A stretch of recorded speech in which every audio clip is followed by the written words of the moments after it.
Video के माध्यम से मैं आज आपको चैप्टर 4 करवाने वाला हूँ नवोदय विद्यालय का, जो आपकी बुक में एग्ज़ाम में जो आ चुके क्वेश्चन हैं, कई सालों पहले जो क्वेश्चन आ चुके हैं, जो वेरी इंपॉर्टेंट क्वेश्चन है, उन्हें करवाने वाला हूँ इस वीडियो के माध्यम से।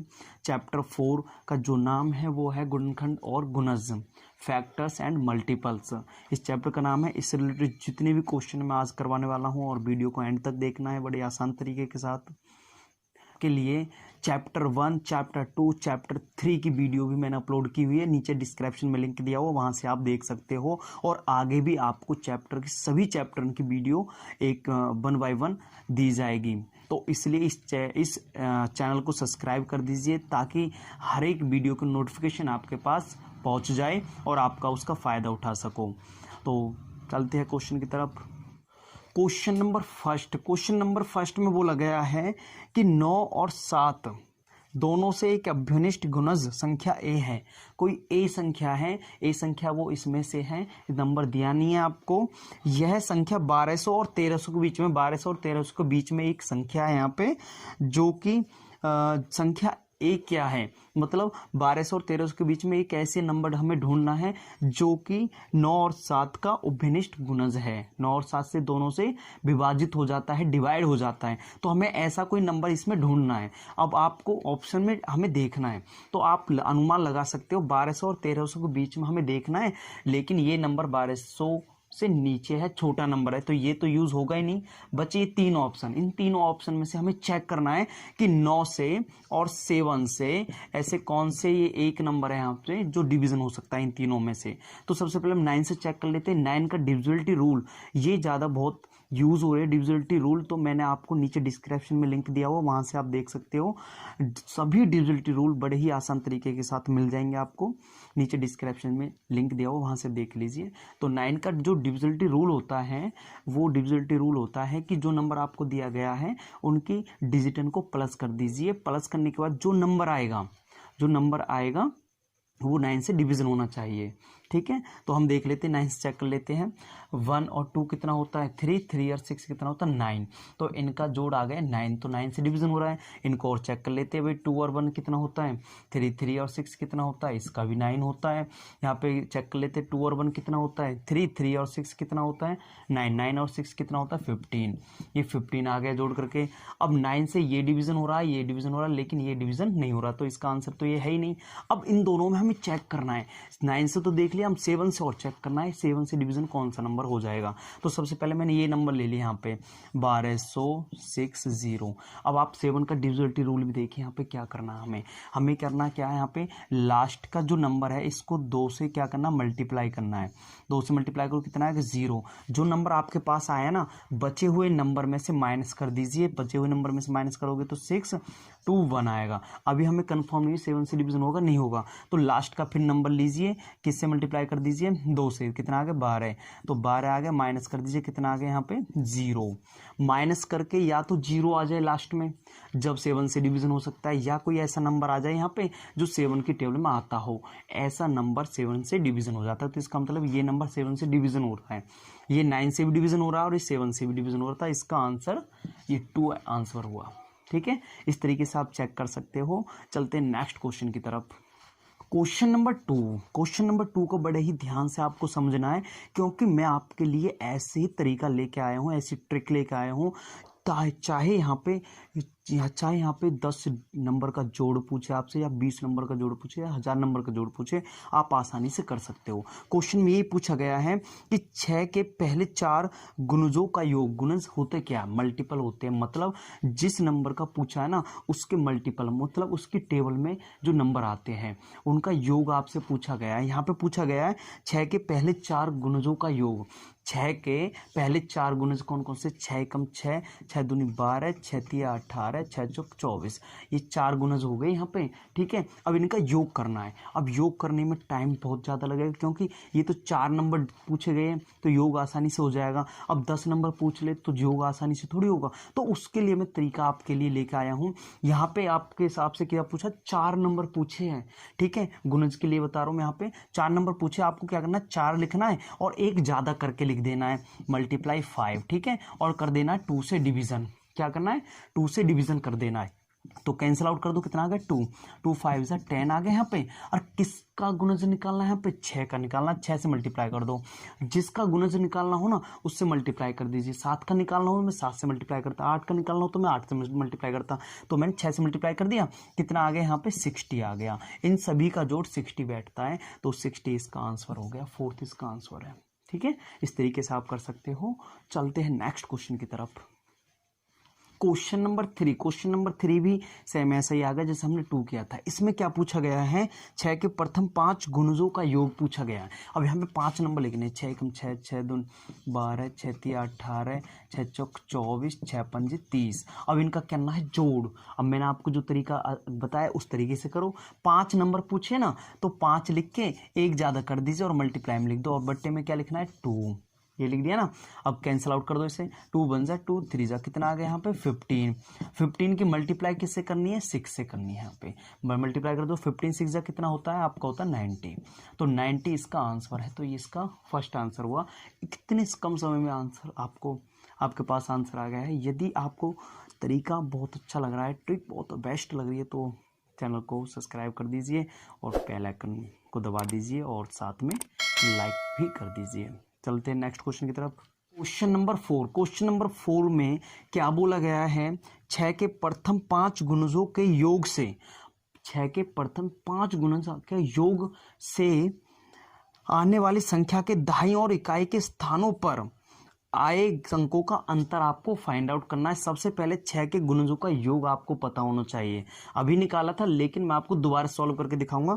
5 गुणज की बात हो रही है तो 5 लिख दिया आपने और मल्टीप्लाई में लिख दिया 6 अपॉन में 2, क्योंकि एक ज़्यादा लिखना था। कैंसिल आउट कर दो, कितना आ गया 3, कितना आ गया 15। 15 को किससे मल्टीप्लाई करो, किसके गुणज थे वो 6 से, तो 6 मल्टीप्लाई कर दिया, 15 6 कितना होता है 90। अब जो ये नंबर जो आपके पास आ गए ये हो गया इकाई का अंक और ये हो गया दहाई का अंक। ठीक है, इकाई और दहाई इनका अंतर करना है। तो 9 - 0 तो कितना आ गया 9, तो डिजिट कौन सी आ गई 4, तो ये इसका आंसर है। इस तरीके से आप कर सकते हो। चलते नेक्स्ट क्वेश्चन की तरफ। क्वेश्चन नंबर 5, क्वेश्चन नंबर 5 में क्या बोला गया है, क्वेश्चन नंबर 5 में 13 के प्रथम 7 गुणजों का योग किसके निकटतम है। अब यहाँ पे किसके गुणज निकालने, 13 के निकालने, कितने निकालने 7 निकालने, उनका योग किसके निकटतम, इसका मतलब योग निकालना है। तो योग निकालने के लिए 7 निकालने आपको, तो 7 लिखना और एक ज़्यादा कर देना, मल्टीप्लाई में लिख दिया 8, अपॉन में क्या करना है 2 करना है। यही हम करते आ रहे, 2 बन जा 2 4 जा, तो 7 चौक कितना हो गया 28 हो गया। और 28 को किससे मल्टीप्लाई करना है, किसके गुणज निकाले थे 13 के, तो 13 से आप मल्टीप्लाई से करोगे, तो 13 से मल्टीप्लाई करोगे तो कितना आएगा 364 आ जाएगा। अब ये 364 किसके नज़दीक है, किसके निकटतम है। निकटतम का नाम कहीं भी आ जाए तो इसका मतलब ये पूछा गया है कि उसके आसपास कौन से नंबर में जीरो आती है। अब 364, अब जीरो वाला नंबर यहाँ पूछा गया है, तो जीरो इसमें और इसमें है। अब इसमें से कौन सा एक आंसर हो सकता है, ये निकटतम नहीं माने जाएंगे यहाँ पे। ठीक है, अब आप देख रहे हैं यहाँ पे 360 64 364 लिखा हो तो नज़दीक कौन सा पड़ेगा, ये जीरो वाला नंबर, ये तो इसका फर्स्ट आंसर हुआ। ठीक है, इस तरीके से आप कर सकते हो। चलते हैं नेक्स्ट क्वेश्चन की तरफ। क्वेश्चन नंबर 6, क्वेश्चन नंबर 6 में बोला गया है 30 के गुणांक कौन से हैं। अब 30 के गुणांक का मतलब है ऐसे कौन से नंबर है जिस नंबर से ये डिवाइड हो जाए, जिस नंबर से ये डिवीजन हो जाए, ऐसे कौन कौन से नंबर है। आपको क्या करना है, यहाँ पे 1 से तो हर एक नंबर हो जाता है, क्या 2 से हो जाएगा, 2 का डिविजिबिलिटी रूल यदि आपको पता होगी तो आप ऑन द स्पॉट लिखोगे, क्योंकि लास्ट वाले डिजिट 0 है तो इसलिए आपने 2 लिख दिया। 2 से भी डिवीजन हो जाता है, क्या 3 से हो जाता है, 3 से तो होगा ही है, क्योंकि 3 की टेबल में तो आता है 3 10 30। क्या 4 से हो जाएगा, नहीं होगा। 5 से हो जाएगा क्योंकि 0 आ रही है लास्ट में, 5 से हो गया। 6 की टेबल में आता है, हाँ 6 से भी हो जाएगा, जब 2 और 3 से डिवीजन होता है तो 6 से भी डिवीजन हो जाएगा, 6 लिख दिया मैंने। उसके बाद 7 से नहीं होगा, 8 से भी नहीं होगा, 9 से नहीं होगा, 10 से हो जाएगा क्योंकि लास्ट में 0 आ रही है, 10 से हो गया। 11 की टेबल में नहीं आएगा, 12 की में 13 14 15 2 जा होता है आपका, 15 2 जा कितना होता है 30 होता है, 15 की टेबल में आता है। उसके बाद कौन सी टेबल में आएगा, ये आएगा अपने आप की टेबल में आएगा यहाँ पे। ठीक है, अब कौन कौन से फैक्टर के ये फैक्टर कौन से ऑप्शन में मिलेंगे आपको, ये तो 1 2 3 5, हाँ ये आ गया ना यहाँ पे 6 आ गया, 10 आ गया, 15 आ गया, 30 आ गया, तो इसका आंसर 4 हुआ। ठीक है, इस तरीके से आप फाइंड आउट कर सकते हो। मैंने आपसे पहले बोला था डिविजिबिलिटी रूल को लर्न कर लीजिए, नहीं है तो नीचे डिस्क्रिप्शन में लिंक दिया हुआ, वहाँ से आप देख सकते हो, सीख सकते हो। चलते नेक्स्ट क्वेश्चन की तरफ। क्वेश्चन नंबर 7, क्वेश्चन नंबर 7 में बोला गया है, पहली लाइन देखो, एक संख्या है 50 से कम है, क्या 50 से कम है ये? हाँ 50 से कम तो 14 42 49 लेकिन 70 नहीं है, तो ये इसका मतलब ये कैंसिल आउट हो गया, ये है ही नहीं ऑप्शन में। ठीक है, 7 के गुणज, 7 का गुणज ये तीनों है, 7 की टेबल में आते हैं, 7 से डिवीजन होता है कि कुल 3 गुणनखंड है और इसमें से हमें ऐसा गुणनखंड देखना है जिसके केवल 3 गुणनखंड आपको मिलते हैं, अभाज्य गुणनखंड 3 मिलते हैं। तो ऐसा कौन सा नंबर है यहाँ पे? ठीक है, आपको क्या करना है यहाँ पे देखिए, 14 का अभाज्य गुणनखंड क्या होगा, इस तरीके से आप निकाल सकते हो, 2 7 7 1 इसका तो 2 ही अभाज्य गुणनखंड हो गए।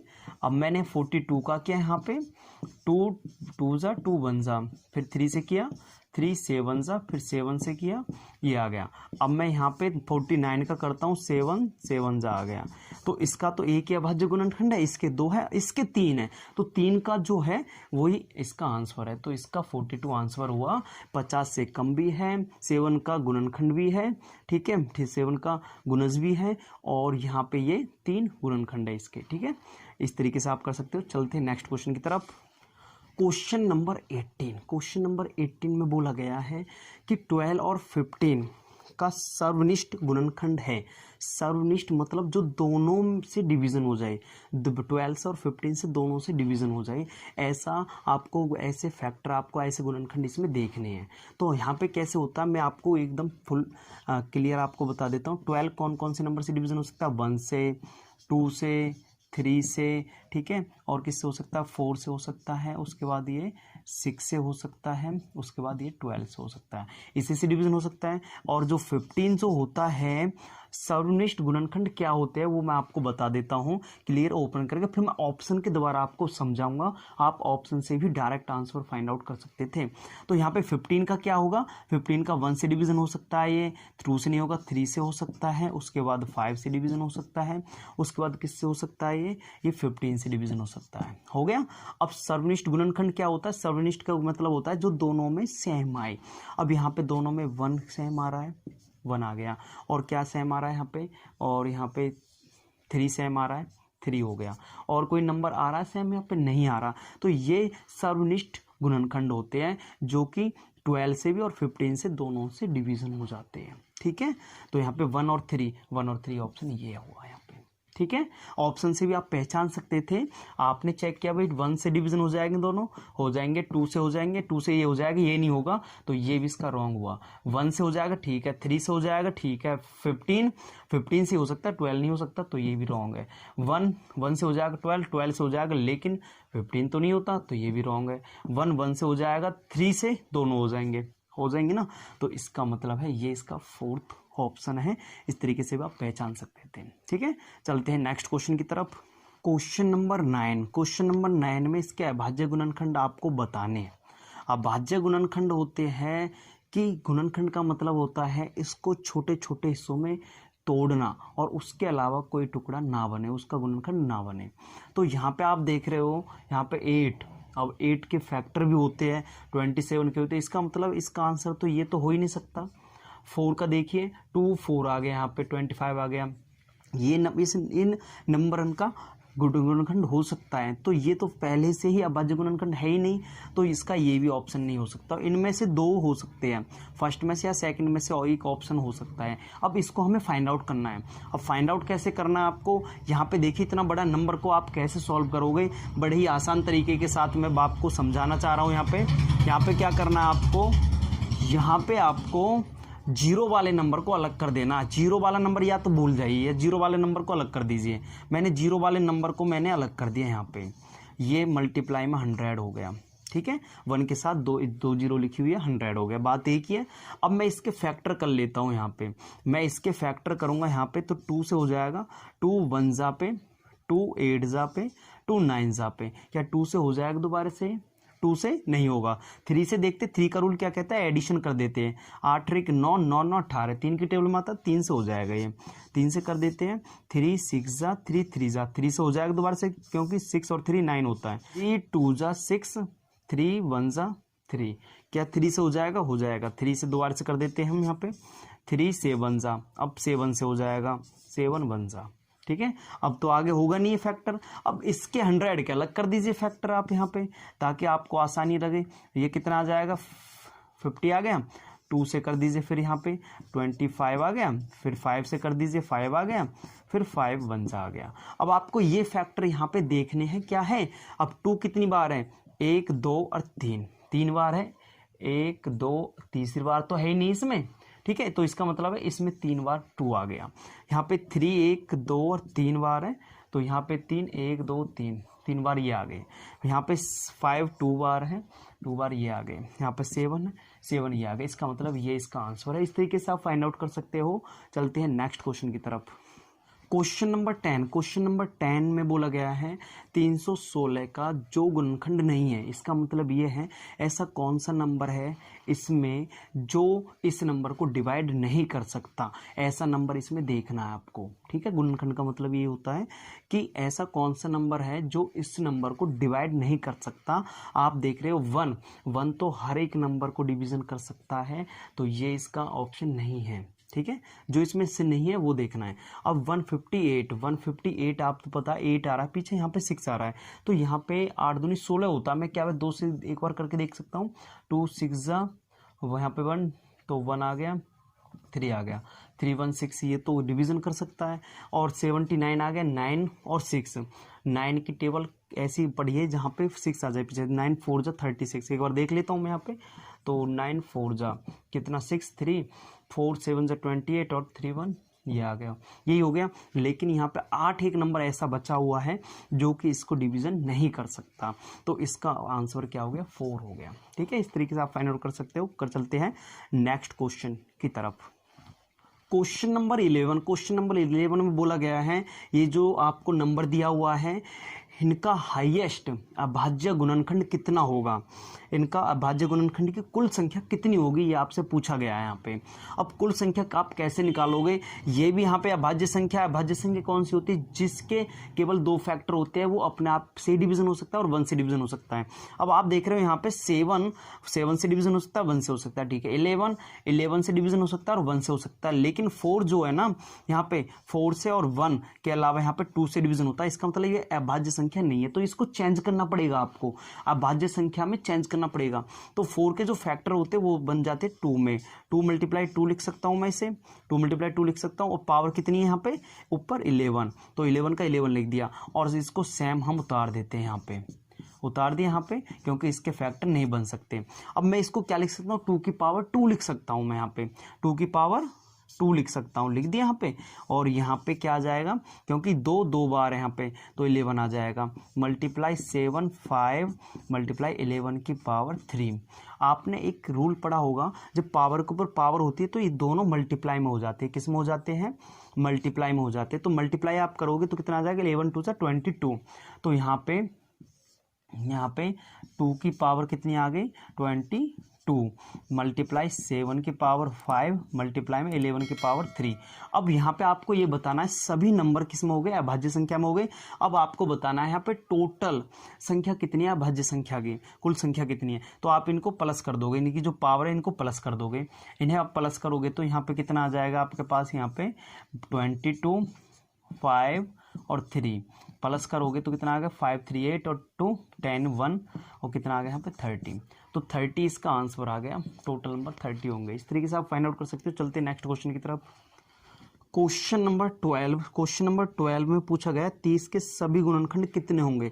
ऐसे भी क्वेश्चन आपसे पूछे जा सकते हैं। भाई एक नंबर दे दिया, उसके गुणनखंड कितने होते हैं टोटल, ये आपसे पूछ लिया। ऐसे भी दिए जा सकते हैं, या गुणनखंड निकालो, ठीक है। इस तरीके से क्वेश्चन दिए जा सकते हैं।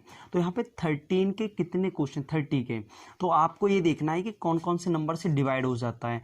1 से हो जाता है, ये 2 से भी हो जाता है, 3 से भी हो जाता है, ठीक है। और ये 5 से भी हो जाता है, फिर 6 से भी हो जाता है। ऐसा क्वेश्चन हमने पीछे किया हुआ था। 6 से भी हो जाता है, उसके बाद 10 से हो जाएगा, फिर यहाँ पे 15 से हो जाएगा, फिर यहाँ पे 30 से हो जाएगा। अब यहाँ पे काउंटिंग कर लेते हैं कितने नंबर हो गए टोटल।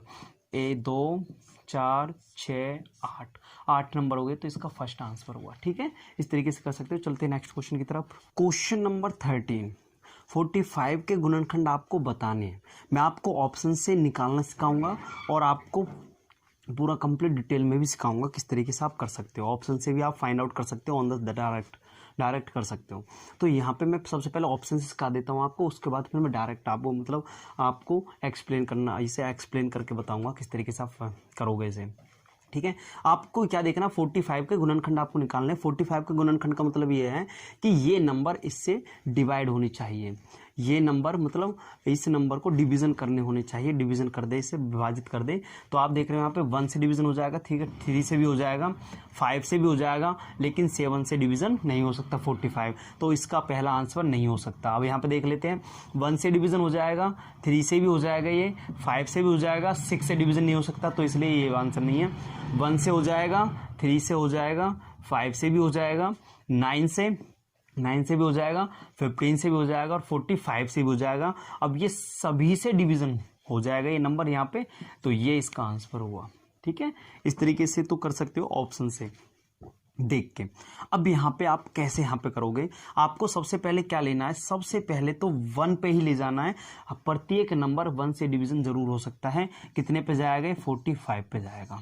उसके बाद ना तो डायरेक्ट 5 पे जाना, ना 10 पे जाना, 2 पे जाना है। क्या 2 से डिवीजन हो सकता है? 2 का डिविजिबिलिटी रूल का रोल बहुत महत्व रखता है यहाँ पे। 2 से नहीं होता तो 3 से देखिए, 3 का रूल क्या कहता है, दोनों को ऐड कर दो, 4 और 5 9 होते, 3 से डिवीजन हो जाएंगे। 3 से हो जाएंगे तो 3 पे कितने पे जाएंगे वो यहाँ पे लिख सकते हो आप, कितने पे जाएंगे यहाँ पे, 3 एकम 3, 3 पंजे 15। अब यहाँ पे 2 नंबर आपके पास आ रहे हैं यहाँ पे साथ के साथ, एक नंबर ये आ गया, एक नंबर ये आ गया, एक नंबर ये, ठीक है, और डबल नंबर आपको लिखना नहीं कहीं पे। अब 3 के बाद किस पे आएंगे, 4 पे जाएंगे आप, 4 पे जाएंगे। 4 से डिवीजन नहीं हो सकता, 5 से हो जाएगा क्योंकि लास्ट डिजिट 5 है, तो 5 से डिवीजन करोगे तो कितने पे जाएगा, ये 9 पे जाएगा। ठीक है, अब 5 के बाद किस पे आएगा, 6 से डिवीजन हो जाएगा, नहीं होगा, 7 से नहीं होगा, 8 से नहीं होगा, फिर 9 पे। अब आप 5 पे थे, अब वापस 9 पे पहुंच गए, अब इस लाइन पे स्टार्ट हो गई, तो इसका मतलब है इस 9 के बाद 15 आएगा, 15 के बाद 45 आएगा, तो इसका मतलब है आपके कंप्लीट फैक्टर हो चुके हैं। तो अब यहाँ पे 1 3 5 9 15 और 45 है, ये यहाँ पे चेक कर लीजिए कौन सा, यहाँ पे 1 भी है, 3 भी है, 5 भी है, 9 भी है, 15 भी है, 45 भी है। तो इसका आंसर इस तरीके से फाइंड आउट कर सकते हो आप। चलते हैं नेक्स्ट क्वेश्चन की तरफ। क्वेश्चन नंबर 14 में बोला गया है कि 12 का गुणज कौन सा है, मतलब 12 के टेबल में कैसा कौन सा नंबर आता है, इसमें से आपको ये चेक करना। आप कैसे चेक करोगे, इतना बड़ा नंबर, इतना टाइम लग जाएगा। तो आप छोटा सा तरीका मैं आपको बताता हूँ, क्योंकि मैंने आपसे पहले बोला है डिविजिबिलिटी रूल का रोल बहुत ज़्यादा है यहाँ पे, और आने वाली जो एक्सरसाइज है उसमें भी बहुत ज़्यादा महत्व है। अब यहाँ पे देखिए आपको क्या करना है, 12 दिया हुआ है, और 12 से डिवीजन करोगे प्रत्येक नंबर को, टाइम वेस्ट होगा। तो आपको क्या करना है, इसके फैक्टर कर देने, 3 × 4, 3 4 जा 12 होता है। जो नंबर 3 से और 4 से डिवीजन हो जाते हैं वो नंबर 12 से भी डिवीजन होता है आसानी से। 3 और 4 का तो आपको पता होगी ना, और 3 और 4 का तो आप आसानी से निकाल सकते हो। मैं चेक कर लेता हूँ सबसे पहले इसे, भाई 3 से हो जाएगा, 3 का रूल याद कीजिए, डिजिट को प्लस कर दीजिए। 1 और 4 कितना होता है, 5 और 4 कितना होता है, 9। तो ये 3 से डिवीजन हो जाएगा क्योंकि जोड़ इनका 9 आता है। ठीक है, 4 से देखिए लास्ट की 2 डिजिट क्या 4 से डिवीजन होती है, हो जाएगी। तो इसका मतलब ये भी आंसर हो सकता है। तो हम आगे भी तो चेक कर लेते, क्या अब आगे कोई और आंसर मिले यहाँ पे। अब यहाँ पे 3 से देखिए, फिर इन दोनों को ऐड करोगे तो कितना आएगा, 2। 3 से डिवीजन नहीं होगा तो ये तो होगा ही नहीं यहाँ पे। ये नंबर 9 और 1 10 होता है, ये भी नहीं होगा। तो 1 और 1 2 2 3 5, ये भी नहीं होगा। तो इसका आंसर ये हुआ, तो इसका आंसर फर्स्ट है। इस तरीके से आप फाइंड आउट कर सकते हो, बड़े से बड़े नंबर को फिर इसके यहाँ पे फैक्टर करके उसको डिवीजन करके देख सकते हो यहाँ पे। ठीक है, ऐसे यदि आपको डिविजिबिलिटी रूल याद है तो डिविजिबिलिटी रूल याद करने के लिए नीचे डिस्क्रिप्शन में लिंक दिया हुआ है, मैं बार बार बोल रहा हूँ, मैंने पहले ही बोला था, आप वहाँ से सीख लीजिए डिविजिबिलिटी रूल। ठीक है, तो आगे कोई प्रॉब्लम ना हो आपको। तो चलते हैं नेक्स्ट क्वेश्चन की तरफ। क्वेश्चन नंबर 15 में बोला गया है इनमें से कौन संख्या अभाज्य संख्या है। और हाँ, मैंने अभाज्य के लिए भी एक वीडियो बनाई हुई है, बड़े ही शानदार वीडियो है, उसे ज़रूर देख लेना, नीचे डिस्क्रिप्शन में उसका भी लिंक दिया हुआ है, वहाँ से देख लेना। ठीक है, तो आपको अभाज्य संख्या के बारे में पूरी नॉलेज मिल जाएगी, आप कैसे पहचान सकते हो नंबर को कि ये नंबर अभाज्य हो सकता है नहीं हो सकता। ठीक है, अब आप देख रहे हो अभाज्य संख्या की पहचान क्या होती है, उसके केवल 2 फैक्टर होते हैं, एक अपने आप का होता है और एक वो खुद होता है। ठीक है, अपने आप का, और 1 से डिवीजन हो सकता है। अब आप देख रहे हो यहाँ पे ये नंबर 6 से डिवीजन हो सकता है, 1 से डिवीजन हो सकता है, और ये नंबर 2 से भी डिवीजन हो सकता है और 3 से भी हो सकता है। 2 से ज़्यादा फैक्टर हो गए इसके, तो ये अभाज्य संख्या नहीं हो सकती। यहाँ पर आ जाइए, 5 आ गया, 5 से डिवीजन हो सकता है, 1 से डिवीजन हो सकता है, और किसी नंबर से डिवीजन नहीं हो सकता। ये अभाज्य संख्या है। हम आगे भी चेक कर लेते हैं एक बार। 9 है हमारे पास, 9 से डिवीजन हो सकता है 1 से, और ये 3 से भी डिवीजन हो रहा है, तो ये भी अभाज्य संख्या नहीं है। 12 जो है आपके पास यहाँ पे, ये 12 से हो सकता है, 1 से हो सकता है, और ये 3 से भी हो सकता है, 2 से भी हो सकता है, 4 से भी हो सकता है, कितने नंबर से हो सकता है, तो ये अभाज्य संख्या नहीं है। तो इसका आंसर क्या हो गया? सेकंड हो गया। ये अभाज्य संख्या 5। ठीक है, चलते हैं नेक्स्ट क्वेश्चन की तरफ। अब इस क्वेश्चन में 16 क्वेश्चन में आपसे भाज्य संख्या पूछे, भाज्य संख्या कौन सी है इसमें से? भाज्य संख्या का मतलब ये होता है वो अपने आप के अलावा किसी और नंबर से भी डिवाइड हो सकती है। अब यहाँ पे 123 दिया हुआ है। अब ये देख लेते हैं क्या ये भाज्य संख्या है, तो हम चेक कर लेते हैं यहाँ पे 2 से। क्या 2 से डिवीजन हो सकती है? नहीं हो सकती। 3 से हो सकती है? 3 का रूल अप्लाई कीजिए। 3 और 2 कितना होता है? 1 और 2 3, 3 और 3 6, तो 6 एडिशन करके आ गया, तो ये 3 से भी डिवीजन हो सकती है। 3 से डिवीजन हो सकती है ये। ठीक है, 1 to 9 10 आता है। 2 से डिवीजन नहीं हो सकती, ना 7 से हो सकती है, किसी नंबर से डिवीजन नहीं हो सकती। ये भाज्य संख्या है। 59 3 से और 7 से डिवीजन नहीं हो सकती, ये भी भाज्य संख्या है, अभाज्य संख्या है, और ये भी अभाज्य संख्या है। तो इसका मतलब है ये अपने आप के अलावा किसी और नंबर से भी डिवाइड हो रही है, तो इसका आंसर हुआ फर्स्ट। ठीक है, इसका आंसर फर्स्ट हो गया। चलते हैं नेक्स्ट क्वेश्चन की तरफ। Question number 17। क्वेश्चन नंबर 17 में बोला गया है कि वह छोटी से छोटी संख्या क्या है जिसे 72 से गुना करने पर, 72 से जिसको गुना करने पर क्या मिलता हमें? 112 का गुणज मिल जाता है। 112 का गुणज मिल जाता है, मल्टीपल मिल जाता है। ऐसी कौन संख्या मल्टीप्लाई करे इससे? तो आप ये पहचानना है यहाँ पे। अब क्या यहाँ पे इन सभी की मल्टीप्लाई करोगे यहाँ पे, तो ये तो ज़्यादा टाइम लग जाएगा। तो आपको क्या करना है, ऐसे क्वेश्चन में जो ये 2 नंबर आपके पास आए हैं इनका ले लीजिए एलसीएम। क्या लेना है? एलसीएम लेना है इनका, 72 और 112 का। तो एलसीएम किस तरीके से लिया जाएगा? 2 से, 2 3 जा 6 होता है, 2 6 जा 12, 2 5 जा 10 होता है, बचेगा कितना? 2 5 जा 10, 2 6 जा 12, 2 से हो जाएगा दोबारा से, 2 1 जा 2, 8 जा 2, 2 जा 2, 8 जा। ठीक है, 2 से हो जाएगा, 2 9 जा 2, 1 जा 2, 4 जा। फिर ये किससे हो जाएगा? यहाँ पे 2 से होगा, 2 3 जा 2, 3 जा 2, 7 जा, सॉरी ये नहीं हो सकता, तो इसलिए यहाँ पे 9 लिखा जाएगा, सेम एज इट इज आ जाएगा। यहाँ पे 9 और 7 आ गया। अब ये 2 से नहीं हो सकता, ये 3 से हो सकता है। 3 3 जा पे 7 एज इट इज आ जाएगा। 3 1 जा पे 7 आ गया, 7 से करिए 7 1 आ गया। हमें तब तक करना होता है जब तक नीचे 1 नहीं आ जाए। आपके फैक्टरी ये बन चुके हैं यहाँ पे। अब इनको कर दीजिए आपस में मल्टीप्लाई।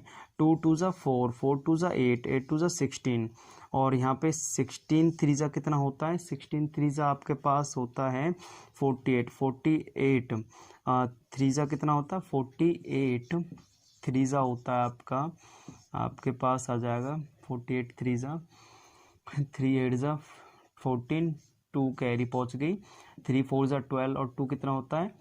144। अब उसके बाद 7 से मल्टीप्लाई कर दो इसकी। 7 से मल्टीप्लाई करो, कितना आ गया? 7 4 जा कितना आ गया? 7 4 जा 48, 7 4 जा 28, 28 का 8 आ गया, 2 कैरी पहुँच गई। 7 4 जा 28 और 2 30, 0 3 कैरी पहुँच गई। 7 1 जा 7, और 3 कितना होता है? 10। आपके पास ये आ गया 1008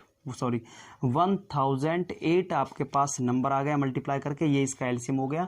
अब आपको क्या करना है? 72 को इससे डिवाइड करना है, 72 को इससे डिवीजन करना है। डिवीजन कर दो 72 को, इसे मैं इरेज कर देता हूँ यहाँ पे। 72 1 जा 72, तो यहाँ पे आ गया आपके पास 8, और यहाँ पे रह गया आपके पास 2, उतार लीजिए 8 को। 72 4 जा कितना होता है? 72 4 जा 288 होता है, तो यहाँ पे आ गया आपके पास 14। तो 14 नंबर एक ऐसा नंबर है, सबसे छोटा नंबर है, इसको मल्टीप्लाई करके 112 का क्या आ जाएगा, गुणज आ जाएगा। तो इस तरीके से फाइंड आउट कर सकते हैं। चलते नेक्स्ट क्वेश्चन की तरफ। क्वेश्चन नंबर 18 में बोला गया है कि निम्नलिखित में से कौन सी संख्या 1 से 17 के बीच की सभी अभाज्य संख्या से विभक्त हो सकती है, मतलब विभाजित हो जाती है, भाग हो जाती है। मतलब 1 और 17 के बीच में जो अभाज्य संख्या है उन सभी से इनमें से ऐसा कौन सा नंबर है जो डिवाइड हो जाता है। तो इनमें से कौन कौन से नंबर होते हैं वो हम लिख लेते हैं। पहले 2 होता है, उसके बाद 3 होता है प्राइम नंबर, उसके बाद आपका 5 होता है, 7 होता है, 11 होता है, 13 होता है। ये नंबर होते हैं, इन सभी से डिवाइड होना चाहिए, ऐसा नंबर आपको देखना है। तो आपको क्या करना है यहाँ पे, ऐसा नंबर देखने के लिए इतने बड़े बड़े नंबर को क्या सभी से डिवाइड करोगे, ऐसे तो आपका टाइम वेस्ट होगा। करना क्या आपको, यहाँ पे जो मेन नंबर है, यहाँ पे छोटे छोटे नंबर, बड़े बड़े नंबर, उनको ले लेते हैं, जिसका हम डिविजिबिलिटी रूल याद है। अब आपको देख पता है ये 2 है, 2 सबसे अलग होता है। 2 का रूल क्या होता है, 2 होता है इवन नंबर। सबसे पहले तो इनमें से वो इवन नंबर होना चाहिए। सबसे पहले हम ये देख लेते हैं इवन नंबर कौन कौन से हैं। लास्ट में 3 आ रहा है, 2 से डिवीजन हो सकता है, ये इवन नंबर नहीं हो सकता। अब यहाँ पे 0 आ रहा है, ये इवन नंबर है, ठीक है। ये 5 आ रहा है, ये इवन नंबर नहीं है। यहाँ पे 0 आ रही है, ये इवन नंबर है। तो ये कंफर्म हो गया, इन दोनों में से एक है, ठीक है, इन दोनों में से एक है। अब यहाँ पे 3 का रूल अप्लाई कर लेते हैं। 3 भी अभाज्य संख्या, 3 से भी डिवीजन होना चाहिए। अब 3 से देख लेते हैं, 3 का रूल क्या कहता है, दोनों को, सभी संख्याओं को जोड़ कर देते हैं। तो यहाँ पे 4 और 4 कितना होता है, 4 और 4 8, और 4 4 8, 8 और 8 कितना हो 16। क्या 3 की टेबल में 16 आता, नहीं आता। तो ये 3 से डिवीजन नहीं हो सकता। जब 3 से डिवीजन ही नहीं हो रहा तो ये तो सभी से होना चाहिए ना। तो 3 से डिवीजन होता है, ये तो है ही नहीं इसमें। अब देखो यहाँ पे एडिशन करके दे रहे हैं, 5 1 कितना होता है, 5 1 और 6, और 5 1 6 6 6 12 होता है। तो 3 से डिवीजन हो जाता है, 5 से भी हो जाएगा। तो इसका मतलब ये 4th आंसर इसका आंसर। इस तरीके से आप चेक कर सकते हो। चलते नेक्स्ट क्वेश्चन की तरफ। क्वेश्चन नंबर 19 में बोला गया है, इनमें से ऐसा कौन सा नंबर है जो 45 से डिवाइड हो जाता है। अब 45 से क्या सभी नंबर को डिवीजन करके देखोगे, इतना बड़ा नंबर, टेबल याद नहीं है जिसकी। अब आप कैसे सॉल्व करोगे आप इसे एग्जाम में, उसी के लिए तो आपने वीडियो ये चॉइस की है। तो यहाँ पे क्या करना है आपको, 45 का आपको डिविजिबिलिटी रूल पता होना चाहिए ना। उसके लिए ऑन द देखते ही आप आंसर निकाल दोगे। तो डिविजिबिलिटी रूल क्या है वो मैं आपको बता देता हूँ। डिविजिबिलिटी रूल ये है कि जो नंबर 5 से और 9 से, जो नंबर 5 से और 9 से डिवाइड हो जाता है ना, वो नंबर 45 से डिवीजन हो जाता है। तो ये इसका डिविजिबिलिटी रूल है। 5 का और 9 का तो आप आसानी से देख सकते हो। इसमें 5 का क्या कहता है कि लास्ट में 0 या 5 होना चाहिए डिजिट। अब 0 और 5 किस में है, 0 इसमें भी, 5 इसमें, 0 इसमें, 5 इसमें। तो इसका मतलब ये सभी नंबर 5 से डिवाइड हो जाएंगे। बात किसकी आ गई, 9 की। अब 9 से चेक करना है, 9 का रूल क्या कहता है, जो भी नंबर आपको दिया जाए उन सभी डिजिटन को प्लस कर दीजिए। तो मैं प्लस कर देता हूँ यहाँ पे। 1 और 8 कितना होता है, 9, 9 और 1 कितना होता है, 10, 10 और 5 कितना होता है, 15, 15 और 6 कितना होता है आपका, 21, 21 इसका एडिशन आ गया यहाँ पे। क्या ये 9 की टेबल में आता, नहीं आता, तो ये डिवीजन नहीं हो सकता। अब इसे ऐड कर लेते हैं हम। 3 और 3 कितना होता है, 6, 6 और 1 कितना होता है, 7, 7 और 1 8, 8 और 4 कितना होता है, 12, 12 और 5 कितना होता है, 17। ये भी नहीं हो सकता, ठीक है। अब इन्हें को प्लस कर देते, 2 और 2 कितना होता है, 4, 4 और 8 कितना होता है आपका, 12, 12 और 6 कितना होता है आपका, 12 और 6 होता है 18। ये 12, 6 और 18 आ गया। ये 9 की टेबल में आता है, तो ये डिवीजन हो सकता है, ये डिवीजन हो जाएगा। तो इसका आंसर ये आपका 3rd है, ठीक है। इस तरीके से आप चेक कर सकते हो, देख सकते हो इतना बड़ा नंबर था और इतने से कम समय में विदाउट एनी कैलकुलेशन, ठीक है। तो ऐसे सॉल्व कर सकते हो। चलते नेक्स्ट क्वेश्चन की तरफ। क्वेश्चन नंबर 20 में 75 के अभाज्य गुणनखंड बनाने हैं आपको। अभाज्य गुणनखंड आप यहाँ से भी पहचान सकते हो। कैसे पहचान सकते हो कि अभाज्य गुणनखंड जब बनाए हुए हैं तो उनको मल्टीप्लाई करके यही नंबर आएगा। अभाज्य गुणनखंड देखने के लिए आपको यहाँ पे चेक करना पड़ेगा कि क्या सभी अभाज्य गुणनखंड है। आप देख सकते हैं यहाँ पे 2 3 4। अब 4 तो अभाज्य गुणनखंड नहीं होता ना, तो इसका मतलब तो ये तो गलत हुआ यहाँ पे, ठीक है। अब यहाँ पे देखिए 3 5 5, ये तो अभाज्य गुणनखंड होता है, ठीक है। इस पर राइट कर देते हैं हम थोड़ी देर के लिए, क्या पता आगे मिल जाए हमें कोई नंबर और। अब ये 3 और 4 और 6, यहाँ पे 4 अभाज्य गुणनखंड नहीं है ना, 6 यहाँ पे, इसलिए रॉन्ग है। यहाँ पे 4 और 4 भी अभाज्य गुणनखंड नहीं है, इसलिए रॉन्ग है। तो इसका आंसर क्या हुआ, एक्यूरेट 2nd हुआ, क्योंकि यहाँ पे सभी नंबर अभाज्य दिए हुए हैं तो अभाज्य गुणनखंड हो गया, ठीक है। और मल्टीप्लाई कर दीजिए, 3 5 15 और 15 5 75 ही आता है। ऐसे डायरेक्ट भी आप आंसर निकाल सकते हो, ठीक है। अब वैसे आपको करना है तो इस तरीके से आप कर सकते हो। 75 को करोगे किससे होगा, 3 से डिवीजन होगा ये, ठीक है। 3 2 जा 6, 3 5 जा, अब किससे होगा, 3 से तो नहीं होगा, 5 से होगा अब ये, ठीक है। 3 5 जा 5 बन जा, ठीक है। ये इसके फैक्टर आ गए जो कि ये भी है, ठीक। इस तरीके से कर सकते हो। चलते नेक्स्ट क्वेश्चन की तरफ। क्वेश्चन नंबर 21 में बोला गया है कि 40 से छोटे होने चाहिए और 5 के गुणज होने चाहिए। तो कितनी संख्या होती है उनकी, तो 5 के गुणज आपको फाइंड आउट करने हैं और 40 से छोटे होने चाहिए। आपको टेबल तो आती होगी, 5 की टेबल पढ़ दीजिए। तो आपको क्या करना है, 40 तक पढ़ना, मतलब 40 तक आपको टेबल पढ़ते रहना है। 40 के जस्ट बाद रुक जाना, उससे पहले आपको लेना है। आपको पता है 5 8 जा पे ये खुद होता है, 5 8 जा 40 होता है, लेकिन हमें तो इससे पहले वाला नंबर लेना पड़ेगा ना। 5 7 जा पे कितना होता है, 35 होता है। कितने पे, 7, मतलब 40 से छोटे कितने गुणज होते हैं, टोटल 7 गुणज होते हैं। कौन कौन से होते हैं, 5 1 5, 5 2 10, 5 3 15, 5 4 20, 5 5 25, 5 6 30, 5 7 35। तो ये 1 2 3 4 5 6 7 गुणज होते हैं। तो आंसर क्या हो गया, 3rd हो गया। इस तरीके से आप फाइंड आउट कर सकते हो, ठीक है। इस वीडियो में बस इतना ही। यदि आपको हमारी वीडियो पसंद आई है तो वीडियो को लाइक कर दीजिए और चैनल को सब्सक्राइब कर दीजिए। साइड में बेल आइकन उसको और दबा दीजिए ताकि वीडियो का नोटिफिकेशन आपके पास आता रहे। इसी तरीक़ा की वीडियो आपको चाहिए तो चैनल को सब्सक्राइब तो करना बनता है। तो thank you watching the video.